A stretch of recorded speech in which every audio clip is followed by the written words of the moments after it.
नमस्कार, आप देख रहे हैं सी न्यूज भारत और मैं हूं आपके साथ आकांक्षा यादव। वक्त हो चुका है न्यूज आवर का, तो चलिए निगाह डालते इस वक्त की बड़ी खबर पर। Doctor NP Priyadarshi Shri Raj trust hospital के प्रांगण में कोरोना महामारी की समस्याओं से संबंधित विचार को लेकर संवाददाता सम्मेलन आयोजित किया गया। श्री राज ट्रस्ट हॉस्पिटल पटना के डॉक्टर एनपी प्रियदर्शी के तीसरी लहर के बारे में बिहार वासियों को डॉक्टर डे के अवसर पर जागरूक करते हुए सावधानी और बचाव के बारे में विस्तृत रूप से जानकारियां दी।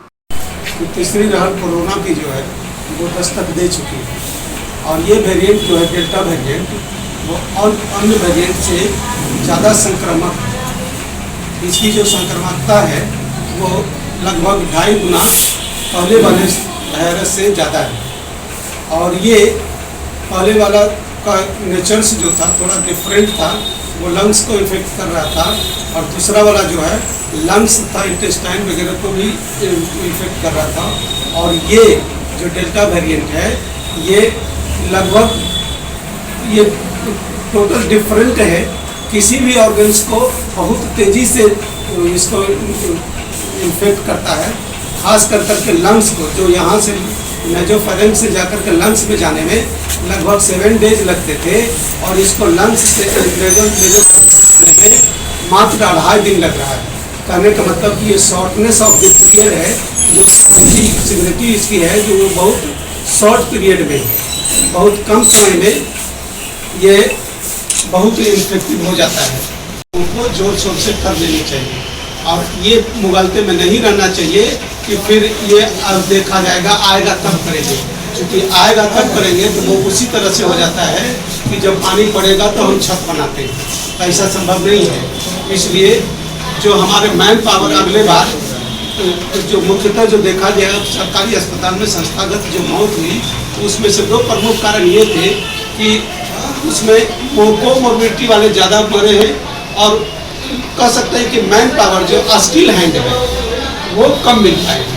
2 मुख्य कारण था कि जैसे वेंट चलाने वाला की बहुत कमी थी, वेंट सब जगह उतना की जरूरत नहीं थी और उतना वेंट था भी नहीं, लेकिन जब वेंट आया तो ऊपर भी चलाने वाले की बहुत कमी थी। वेंट चलाने वाला प्रशिक्षित लोग जो है वो रोड पर रह गए, और जो अप्रशिक्षित थे वो उसको चलाना ही नहीं आता था, तो वेंट वैसे ही हाथी के दाम के बराबर रह गए। इसलिए मैं सरकार से अभी मैं ये आह्वान करता हूँ, सरकार को मैंने आग्रह करते हैं कि अभी से समय है कि इस पर विशेष ध्यान दे दिया जाए। और अभी हमारे पास लगभग 1 महीने का समय है, अगर इसमें समय रहते अगर स्किल हैंड को रिक्रूट कर ले तो लगता है कि शायद हम लोग जंग जीत सकते हैं। नहीं तो जंग जीतना तो निश्चित है, लेकिन अगर इसकी ड्यूरेशन बहुत बढ़ गई तो हम लोग फिर जैसे दूसरी लहर में बहुत सारी जानें गंवा चुके, फिर इस बार गंवा जाएंगे। और इसलिए मैं सरकार से, आपके माध्यम से सरकार से भी निवेदन करता हूँ कि पैरामेडिकल्स को जल्दी से जल्दी रिक्रूट हो और बिहार में इसके प्रति सजग होकर करके काम किया जाए। संसाधन जो लगभग जितना है उतना कम नहीं है, लेकिन उसमें स्किल हैंड की आवश्यकता जरूर है।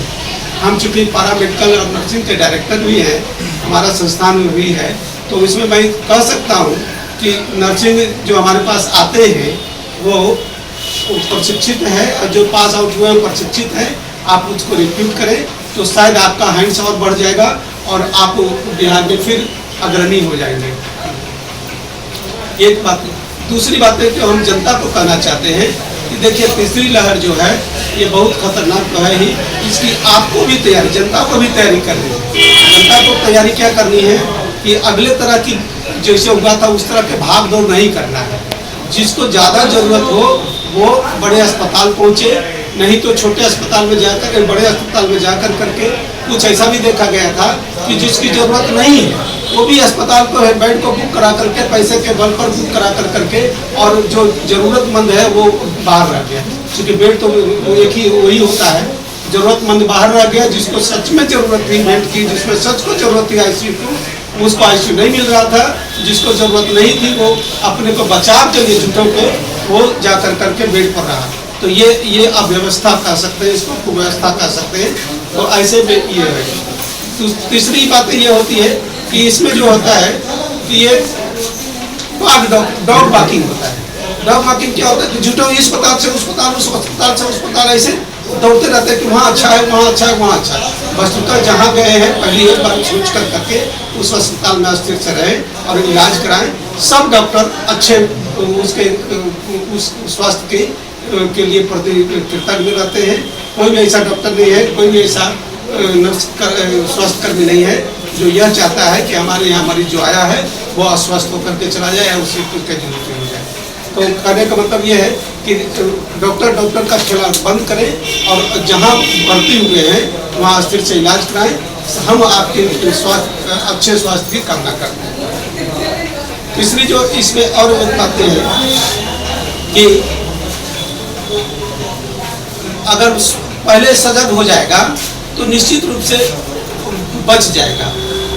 बचने का भी एक उपाय ये भी है कि सजगता सबसे बड़ी बचाव है। जैसे कि अगर हम पहले ही से हमें कुछ लक्षण दिखाई पड़े और कोमोर्बिडिटी रही तो पहले ही चिकित्सक से लें। आज के आधुनिक युग है जिसमें आप चाहे तो वीडियो कॉन्फ्रेंसिंग से डॉक्टर से बात कर सकते हैं, मैसेजेस दे करके बात कर सकते हैं, अपना वीडियो शेयर करके व्हाट्सएप पर बात कर सकते हैं और उनकी समस्या को वो सुन करके उनका समाधान निकाल देता है। जरूरी नहीं है कि वहाँ डॉक्टर के पास जा करके ही समस्या का समाधान निकालें। तो इस तरह से हमेशा कोमोर्बिडिटी वाले संपर्क में रहे। कोमोर्बिडिटी मतलब जैसे डायबिटीज़ किसी को है, अस्थमा किसी को है, टीबी का बीमारी किसी को है पहले से, या ब्लड प्रेशर की बीमारी है या कार्डियक परेशानी है, तो ये सबको कोमोर्बिडिटी कहते हैं। तो ये सब लोगों को हमेशा ध्यान रखना चाहिए और अपने चिकित्सक के पास अपने चिकित्सक से संपर्क में रहना चाहिए। और अंतिम बात जो कहते हैं, क्योंकि देखिए अब आज का समय जो है वो आर्थिक युग का समय है। अगर आप अगर किसी को बड़े अस्पताल में जाएंगे तो उसे एक संसाधन के रूप में देखा जाता है कि एक आया और वो अपने संसाधन के हिसाब से उसका बिल तय करता है। तो इसलिए बेहतर हो कि आप इससे बचें और इससे बचने का सबसे अच्छा उपाय है कि स्वदेशी जो भी है चिकित्सा है या घर गांव के जो चिकित्सक हैं उससे लगातार परामर्श करें। ये सबसे बड़ी बचाव है। ऐसा नहीं कि घर में रह कर करके और जब बहुत ज़्यादा हो जाए तो इंतजार करें। ये अगले बार जो देखा गया था कि जो ऑक्सीजन हॉस्पिटल में रहना चाहिए वो ऑक्सीजन सब पब्लिक के पास चला गया और ऑक्सीजन हॉस्पिटल के पास है ही नहीं। एक हॉस्पिटल के जिसके मृत्यु अगले बार जो मृत्यु का हुआ कारण उसमें से एक ऑक्सीजन भी मृत्यु का कारण है। सबसे ज़्यादा ऑक्सीजन नहीं रहने का कारण नहीं, ऑक्सीजन भी मृत्यु का कारण है। जैसे जिसको देना है 5 लीटर पर मिनट देना है उसको हम दे रहे हैं 2 लीटर पर मिनट, तो ये लैक ऑफ ऑक्सीजन होगा।